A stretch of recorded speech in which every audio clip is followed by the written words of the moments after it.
Haustið lent hjá Joes. Taktíkin í boði Joes.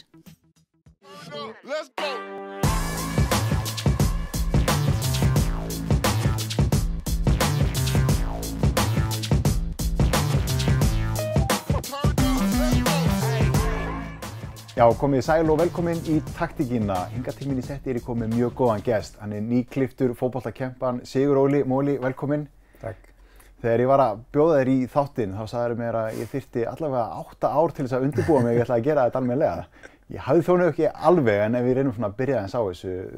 Fótboltinn, hann hjá Þór Akureyri, alveg frá byrjun, eða þinn ferill, hann þar. Já, sem krakki og unglingur, en ég tók spilaði 1 ár með Grindavík, 89. Já. Spilaði svo 2 ár með Magna sem þjálfari. Og þú átt þarna 2 landsleiki líka? Já, það var ævintýrið, það var 87 í Kúveit. Já. Þannig að þeir sem að finna Austurlund 2 núna upp, það geta hringt í mig. Þetta eru 2 leikir þarna, segðu aðeins frá þessum leikjum. Já, þetta voru 2 leikir sem að hétu auðvitað æfingarleikir. Þarna var auðvitað teknir fleiri inn. Ég nú ekki að segja að ég hafi verið einn af 11 bestu á Íslandi þá, en þarna voru teknir inn, einhverjir komust ekki og þarna voru við, ég var yngstur þarna og allan í öðrum leiknum og ég var þarna herbyggisfélagi Péturs, hann var þá fyrirliði. Já. Og ég man ekki hvort hann var eldstur eða allan hann fékk ég þarna eldskírn mikla og við vorum hann í viku og spilum 2 leiki og þetta var algjört ævintýri. Hefði ekki átt að vera fleiri landsleikir en þessi 2? Ég auðvitað, en ég veit það ekki. Þetta held ég var öðruvísi. Maður var kannski sá gæi sem sagði við sjálfan sig að af hverju var ég þarna og af hverju ég þarna og það var kannski vantaði eitthvað pínu meira svona pínu stærri bringu. Hann á þessum tíma. Já. Maður var náttúrulega bara 21 eða 2 þegar það gerist, sko. Og svona búinn að vera 3 ár á fullu í úrvalsdeildinni og kannski var þetta besti tíminn. Þegar bókin kemur út þá mun þetta eflaust opnast að þarna hafi maður ekki klárað og farið alla leið, hvort það sem hafi tekist eða ekki.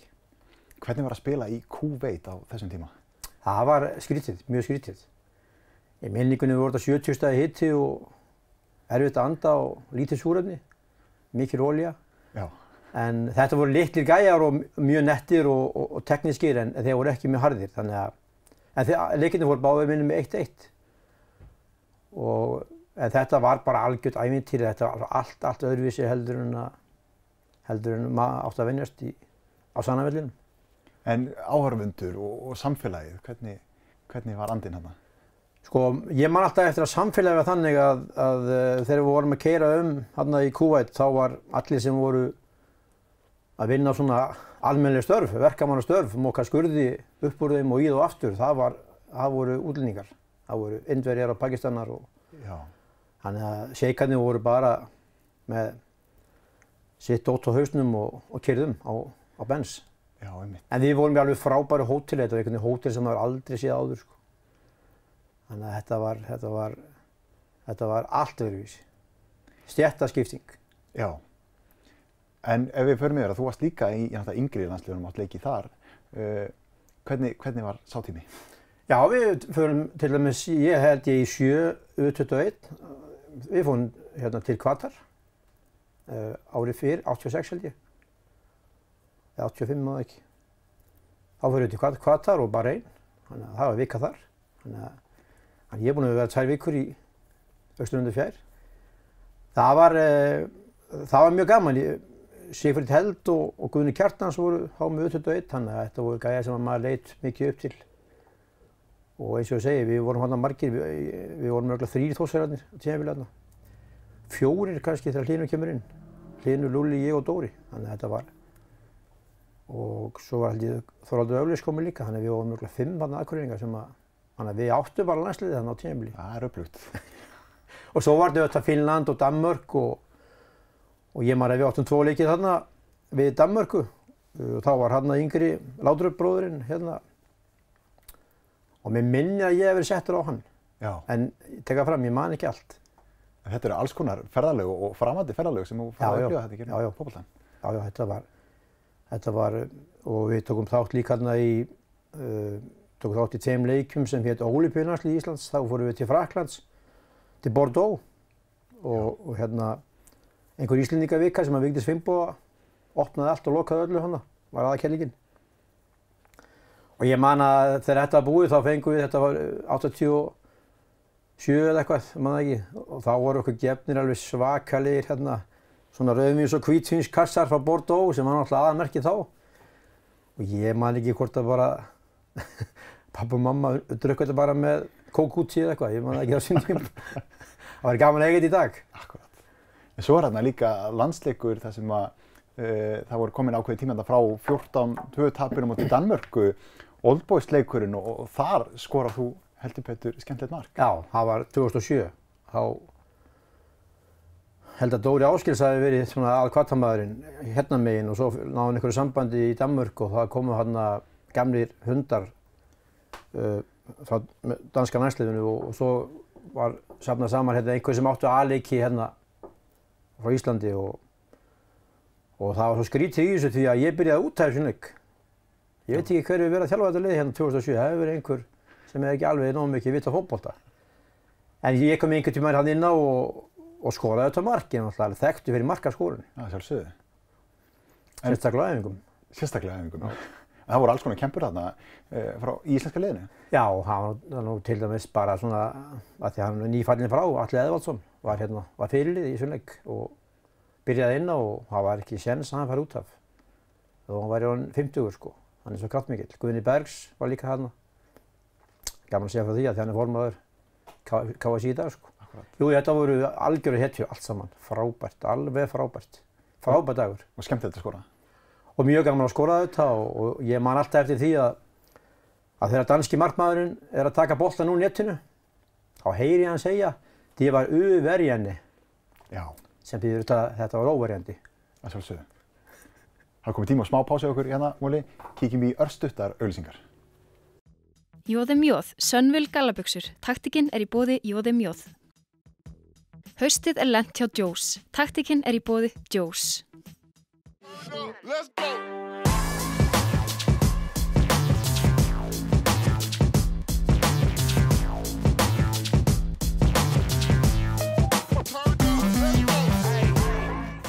Við höldum áfram hérna í taktíkinni, Móli er hjá mér í settinu.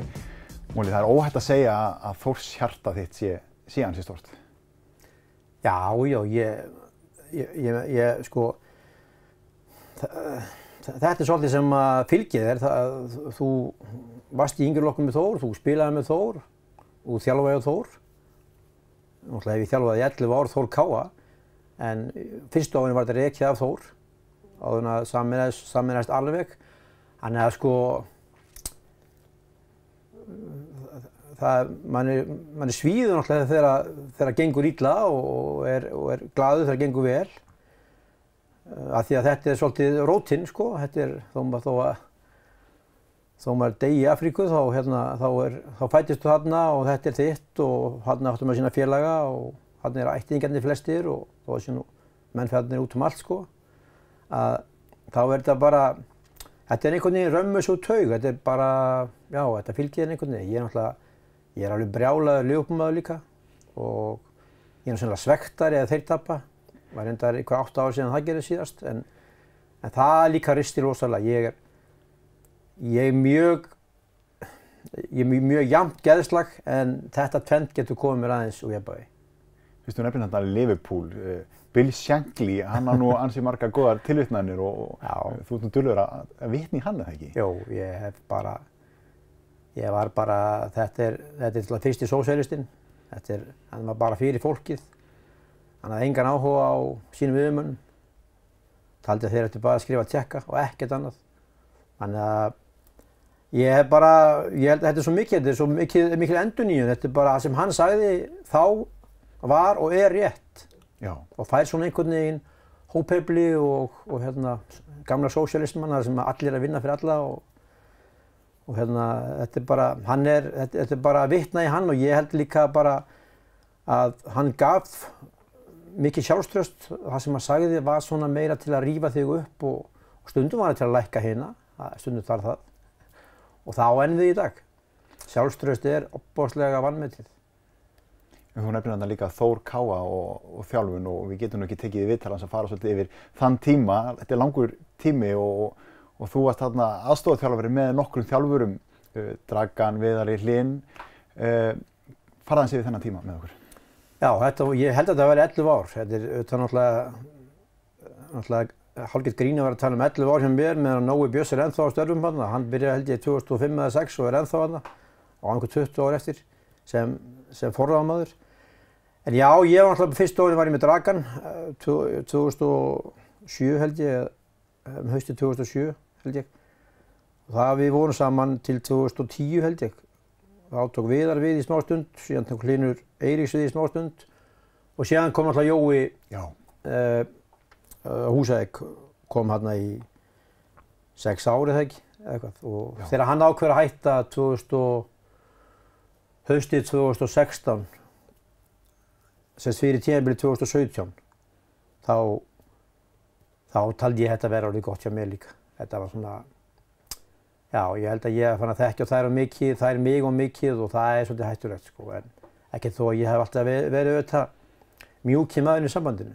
Já, þetta viðburðaríkur tími þessi ár sem var hjá Þór Káa og þarna taka þér svona þetta flug hægt og bítandi upp í það að vera svona stabíl toppklúbbur á Íslandi. Já, ég held að breytingin hafi komið með Dragan 2007 held ég að verið, eða 2008, ég maður ekki, það skiptir ekki máli. Að þá fórum við meira að æfa svona í líkingu við hvernig kallarnir að æfa. Svona meira intensity á æfingum og meiri styrkur og meira þrek og unnum svona sterkari. Þetta voru náttúrulega bullandi góða stelpur í fótbolta, mikið til þannig að en við byrjum náttúrulega þannig að þetta byrja meira þósmegin. Það eru fleiri stelpur sem koma upp frá þriðjaflokki upp í annan frá Þór en Káa. Það bara að koma ein og ein svona fyrstu árin. En svo gerist eitthvað á Káa 2000, ég veit ekki hvort ég var að tala 9 eða 10 eða 11, eða 12, ég maður það ekki, og núna bara þróun núna svo að það kemur jafn mikið frá Káa og jafn mikið á Þór, þannig að nú er þetta 50-50 sem verður bara cirka 110, sko. Já. Þó að sumir myndi segja að vera 100, en þetta nú er þetta miklu öflugri sameining. Þetta var auðvitað bundið því í upphafi að Þór rak fótboltann, Káa rak handboltann. Káa hét Káa Þór í handboltanum og Þór var þetta Þór Káa í fótboltanum. Nú er þetta bara Þór Káa og rekið sér deild og komin í neutral búning og þannig að nú er engar afsakanir lengur, sko. Nei. Nú bara allir að mæta og allir að fullt og allir að styðja í bakki á stelpunum. Ekki bara hálfur bærinn heldur allir bærinn? Nei, já. Og til hvers að sameinast ef allir bærinn er ekki með. En í þessari þjálfun, þú hefur náttúrulega haft þitt að segja þarna á æfingum og í leikjum, svona þína ráðleggingar til leikmanna. Hverju varst þú svona helst að reyna að skila af þér í þjálfun? Já, ég held að ég hefi allan tíman verið tiltölulega trúr og ekki komin einum óvart á æfingum og fyrir leiki og í hálfleik og eftir leiki. Það skiptir þetta máli. Ef þú talar leiki sem slíkan að þegar 2 klukkutímar í leik þá tekur bara við ákveðin fagmennska með léttum húmor og sjálfstrausti. Þessi blanda, hún verður að vera til staðar og klukkutíma eftir leik þá erum við enn þessi hópur og þessi krakkar og þessar stelpur og þessi þjálfarar, þessi forráðamenn sem verða að sýna af sér þessa fegurð sem fótboltinn er, koma rétt fram, þakka öllum fyrir, taka í höndina á öllum og þakka auðvitað áhorfendum fyrir, þakka öllum fyrir og vera jákvæður þó að sé nú auðvitað vinnist ekki allir leikir. Já. Að reyna alltaf og það fyrir stelpunnar þá sko, þetta er ekki alveg 50-50 jafnt að þjálfa stráka og stelpur, konur og kalla. Við reyndum að vera með svolítið húmor í þessu og svolítið sjálfstraust og vera með þessi kvóti Bill Shankly og fleiri þetta til að svona blása meira lofti í stelpunnar því að það er stutt í að þær missi trú á sjálfan sig. Hún nefnir hérna sjálfstraustið mjög oft. Hvernig nálgast maður það sem þjálfari að vinna með sjálfstraust leikmanna? Já, ég hef alltaf sagt að það er þessi fína lína á milli þess að vera ofrokin eða vera kvíðinn. Það er bannað að vera kvíðinn, það er bara bannað. Þetta vitum við það að það er mikill kvíði auðvitað. Sumir eru bara mjög góður á æfingum, eiga erfitt með sig í leikjum. Það er bara fullt af fólki að horfa og þú bara lendir í svona aðstöðum þar sem þú bara bullandi kvíðinn, bæði þú eru færið boltan fyrir leik. En það er líka sko skylda að vera spenntur. Eða sem sagt, þú mátt ekki vera sko mátt ekki ofmennast. Þú verður að vera alltaf alveg saman hvernig mætir. Það er náttúrulega fyrsti andstæðingun þess vegna þú. Þú ert alltaf að berjast við sjálfan þig. Bara 2 tíma fyrir leik ertu bara í baráttu við sjálfan þig. Já. Þú mátt ekki vera á montinn, þú mátt ekki vera kvíðinn, þú mátt ekki vanmat, ekki ofmat. Og það er þessi lína sem að þjálfarinn reyna að finna mínútu áður en leikurinn byrjar. Og þú finnur það auðvitað aldrei, þú finnur aldrei akkurat, en þú reynir að finna eins vel og þú getur þetta millistig að menn séu, krakkarnir, konurnar og karlarnir séu spennti fyrir leiknum, ekki kvíðnir. En fyrst við erum að tala sko líka kvenna knattspyrnu. Þú ílengist þar og þjálfar stelpur frekar en stráka, konur frekar en kalla í fótbolta. Munurinn eða hvað er það við að þjálfa konur? Hvað er öðruvísi við að þjálfa konur í fótbolta? Þetta er auðvitað jafnast, en það sem ég nefndi áðan með sálræna þáttinn er svona stærsti þátturinn á milli. Það eru fljótari að rífa sig niður, það eru fljótari að missa trú á sjálfan sig. Strákarnir eru sterkari í þessu sviði. En það ætti að taka fram, þetta er að breytast. Mér fannst þetta að vera verkefni mitt þessi ár. Við vorum með fullt af þessi strákar sem ég var að þjálfa með, þetta voru mjög góði þjálfarar. Og mér fannst mitt hlutverk vera meira, sérstaklega hvað var að leikina. Þetta var maður ekki að fikta mikið í þessu æfingum, nema með eina ræðu eftir æfingarnar. En hvað var að leikina þá var að finna þetta spennustig, þannig að kvíðinn sé sem minnstur og spenningun sé sem mestur. Þetta er anxious og excited. Þetta er svona, finna það bil. Akkurat. Við skuldum smá auglýsingar, kíkjum í örstutt hlé og höldum svo áfram eftir þær. Jóð, Sönville gallabuxur. Taktikinn er í boði Jóð. Haustið er lent hjá Joe's. Taktikinn er í boði Joe's. Let's go.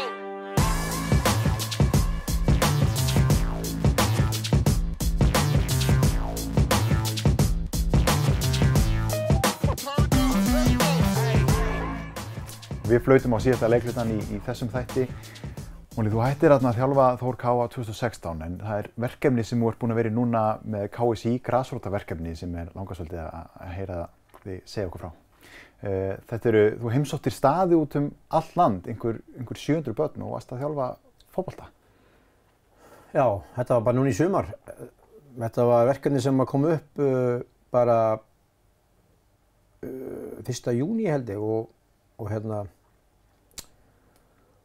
við, þessi KSÍ ákveður það að ráðum í þetta verkefni þarna bara í byrjun júní og við tekum náttúrulega mikil tími að þetta snýst það að fara á litlu staðina, finna þessa minnstu staði og kveikja ljós. Það er kannski bæir sem eru einhverjir telja eða finna út hvaða staðir að gefa eftir í fótbolta, krökkum að fækka á hvaða stöðum og þannig að fyrsta verkefni var svona auðvitað með starfsmönnum KSÍ, fræðsludeildinni og yfirstjórn KSÍ að finna hvaða staði átt að fara á, síðan þarf að byrja að hringja í staðina, finna forráðamenn. Það var kannski forráðamenn hættur fyrir 5 ára síðan og fluttur í Kópavoginn skilurðu og hann benti á annan og hann benti á þriðja manninn og þannig að þetta tók þetta 3 vikur að negla þetta saman og síðan var bara tekinn stór bíll á leigu, settur í hann svona pönnuvöllur, 800 lítill völlur með litlum mörkum, 500 boltar og 2000 gjafir frá KSÍ og veifur og lyklakippur og svo bara bruna á stað og og ég tók nú pappa minn með mér sem bílstjóra en hann keyrði ekki kílómeter. Þannig að hann lenti auðvitað mér, hann bakkaði 2 held ég, bæði skiptin á. Við keyrðum ykkur 3000 kílómetra og fórum bara, byrjuðum hérna bara í Mývatnssveit, tókum þar. Þar mættu strax 9 krakkar, ég veit ekki hvort það eru 20 krakkar í skólanum með eitthvað, en þetta var bara bullandi mæting og forráðamenn og þjálfarar og 2 þjálfarar mættir og hérna, þannig að ég var með 2 tíma æfingu. Og síðan bara tók ég þennan túr, þetta var auglýst á heimasíðu KSÍ, Komdu í bolta með Móla, hét það, undir fræðsludeild. Þetta var svo auglýst á heimasíðum félagana, á Facebook síðanum en auðvitað vissi maður aldrei hvað kemur margir sko. Lendi maður einhverju skandal að kemur enginn eða kemur 3 En þetta voru 33 staðir og á öllum stöðunum kom miklu fleiri fjöldi en ég átti von á. Þannig að ég var alltaf svona undirbúið mig undir það að kemur bara 9 núna en þá komu 23 og 2 þjálfarar og 15 foreldrar og forráðamenn og allir tilbúin til að koma og hlusta og hjálpa og allar æfingar enduðu með því að ég gaf öllum gjafir, skrifaði öll nöfnin niður, alla krakkarna, tók ég höndina á þeim öllum, horfði í augun á þeim og gerði við á samning að þegar ég kemur tilbaka þá var þau bara að minnka síma og tölvunotkun helming og lofuðu mér að fara út og hreyfa sig. Ef það væri ekki fótbolta þá eitthvað annað. Skipti mig ekki öllu máli, ég var með 2 reglur í þessu. Fótboltinn skemmtilegur, ef hann ekki skemmtilegur þá bara skaltu stimplaði út og fara í sund eða hlaupa eða körfu, handbolta, júdó, hvað sem hreyfðu þig bara. Og númer 2 má gera mistök. Komdu í fótbolta og gera mistök, bara eins mikið og bara langa til og prófa þetta aftur. En reyndu alltaf aftur, því að það bara ein mistök sem má ekki gera í fótbolta og það að fela sig bak við manninn og vilja ekki fá boltana því að ég er svo hræddur að gera mistök. Þannig að þetta voru 2 reglur. Fótbolti skemmtilegur og má gera mistök. Og hvernig tóku krakkarnir á móti þér? Hvað sögðu þau eftir æfingar? Sko ég held að öllum stöðunum hafi þetta verið, auðvitað er náttúrulega erfitt fyrir mig að segja þetta en ég held að öllum stöðunum hafi verið alveg svakalega jákvæðni og þú sérð krakkana, þú gerir ráð fyrir því að allir hlusti náttúrulega með eyrunum en þú sér krakkana hlusta með augunum líka, þá ertu komin með þetta. Já. Hvað gaf þetta þér sjálfum að fara þennan hring? Þetta var alveg frábært sko, þetta náttúrulega öll þessi ár með Þór og leikmaður og komast inn í landslið með Litlu Tanna og svona vera með Þór Káa hann í 11 og þetta hefur gefið mér alveg svakalega mikið en þetta var svona að mörgu leyti þetta svona besta upplifun mín í hvað var þar bæði fótbolta og líka bara almennir kynningu við krakka og foreldrarna og þjálfarana og forráðamenn sem þarna á þessum stöðum. Fara í 200 manna samfélag og vera með 19 krakka og vera með 15 foreldrar mættu á æfinguna. Þetta alltaf bara með ólíkindum, 200 manna samfélag. Þetta 200 manna samfélag það á allt, það með sparkvöll og það með lítinn pönnuvöll og það með frábært íþróttahús, æðislega sundlaug, frábæran fótboltavöll, allt til staðar þetta. Var ekkert erfitt að draga krakkana inn á æfingar? Jú, það var auðvitað, ég náttúrulega á mörgum stöðum fékk ég auðvitað krakkar sem var ekkert endilega mætt til að fara í fótbolta fullu. Krakkar eru feimnir og misfeimnir auðvitað. Þarna stundum byrjaði ég bara með leikskólaaldurinn og þar voru bara sem betur vel ömmunar sem voru í fríi mættar á æfinguna og ég lenti í feimnum krökkum hana sem vildu bara alls ekki koma inn til mín hana inn í pönnuvöllin til þess gæja hérna sem var að öskra hana inn á vellinum en þá byrjaði ég bara honum með og þær hoppuðu hana yfir og kom inn á völlintímun og það voru 2 stöðum þar sem krakkarnir voru bara að spila 1 og 1 4 ára eða 3 ára, ég man ekki hvað það og ömmurnar voru með og þær ég veistu bara það gaf mér bara góðan tíma þær ætla aldrei að vilja hætta þessu. Þetta eru einföld skilaboð sem þú setur. Fótboltinn er skemmtilegur, má gera mistök og draugum úr símanótkunninni. Er það ekki mitt lykillinn að vera ekki að reyna að koma allt og miklu að, heldur bara einföld skilaboð sem krakkarnir geta farið með og nýtt sér? Jó, ég held að það er í dag náttúrulega er allir krakkar með A eitthvað sko. Ég er alveg viss að við vorum líka með þetta A eitthvað, alls konar merkingar á okkur líka en ég held að krakkarnir hafi enga eirð í sér til að vera hlusta á einhvern gamlan kall vera að tala lengi. Þannig að þetta voru ekki mörg skilaboð, þetta voru skilaboð sem ég talaði mikið um. Þannig að þetta var auðvitað af einföldum manni, mjög einföld skilaboð. En þarna eins og segir, það búið að kveikja ákveðin ljós núna út allt land. Þarf þau ekki að halda áfram því að þau slokkna annars sem þeim ekkert haldið við? Jú, ég held að okkur tekist það og það auðvitað hrós fyrir KSÍ. Þó þetta hafi líka verið hjá mig svolítið lýðheilsu og pínu ISÍ og tók allan að pakka þá á KSÍ þetta verkefni og það hrós til þeirra og við eigum að klappa fyrir þeim og fólki á stöðunum gerði það og þakkaði mikið fyrir. Og ég var að reyna að koma þeim skilaboðum til KSÍ og mun gera það áfram. Þau eru rosa þakklátt og við varum að klúra alveg svakalega að mínu mati, hvort sem það hafi ég eða einhver annar, ef við komum ekki með aðra peru og setjum í statífið. En auðvitað þegar allt kemur til alls, þá verða fólki á stöðunum sem mun haldi þessu áfram. Það er fólk sem á krakkana í þessu og mun fá krakkana til að koma á æfingar. En ef við kemum ef við tala áfram með KSÍ, ef við kemum 2 ára ári og fjölguðum og færum fleiri staði, hvaða staður er lítill, hvaða staður er stór. Það er fullt af stöðum ennþá eftir sem ég vissum að tækja vel á móttökur og við erum að fá eftir 5 eða 10 eða 15 ár þá mun ég sjá krakka sem ég sá á þessu stöðum sem verða komin í landsliðið hjá okkur. Ég er með öll nöfnin að skrifa niður en ég er líka bara með það að mínu mati í hausnum krakkana sem ég sá, stelpur og stráka, sem eru klár, sem verða þarna, sem munu halda fánanum okkar í fótbolta eftir 10 ár. Ég er alveg sannfærður um það. Og ef við höldum áfram að kveikja í þeim og hjálpa þeim við þessar litlu hluti sem við þurfum, sjálfstraust og gleði og spenningi, aldrei kvíða, höldum áfram að tala þessar hluti, aðstæðan er frábær, þá munum við sjá krakka á þessu stöðum áfram koma því að landsliðið okkar í dag og undanfarin ár er meira og minna af fólki sem bjó út á landi á litlu stöðum. Já, en þú ert klár í þetta verkefni, halda áfram? Ég er klár í allt saman. Róbert Máni, takk kærlega fyrir komuna í settið og takk áhorfendum fyrir áhorfið í þessum þætti. Við sjáumst í næstu viku.